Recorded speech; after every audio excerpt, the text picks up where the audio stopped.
மீனராசி என்பவர்களுக்கு தமிழ் புத்தாண்டு விஸ்வாவசு வருடம் எவ்வாறாக அமைகிறது? நாம் என்ன எதிர்பார்க்குறோம், எனக்கு இப்போ 7.5 சனின்னு சொல்லிட்டாங்க, இல்லை ஜென்ம சனின்னு சொல்லிட்டாங்க அப்படிங்கிற மாதிரியான ஒரு ஆர்வ குறைவால் அல்லது ஆரோக்கிய குறைவால் நீங்கள் இருக்கீங்கன்னு வச்சுங்களேன், அதெல்லாம் எடுத்து ஓரம் கட்டி மூலையில் வச்சுருங்க. ஒன்றும் கிடையாது. இந்த மீனராசிக்காரர்களுக்கு பொதுவாகவே நோ லாஸ் நோ கெயின் முதலே சொல்லிட்டேன்.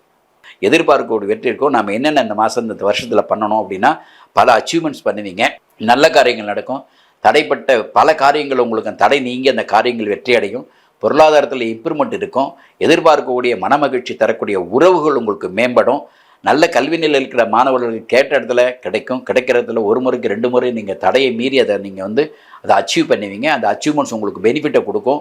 ஆரோக்கியத்தில் குறைபாடு இருக்காது, சின்ன சின்ன உபாதைகள் இருக்கத்தான் செய்யும், அது ஒரு பெரிய விஷயம் இல்லை. ஆரோக்கியங்கிறது நீண்ட தெளிவான சிந்தனை இருக்கணும், நல்ல மனோபாவம் இருக்கணும், வெற்றி உங்களுக்கே சிறப்பான ஒரு பலனை தரும்.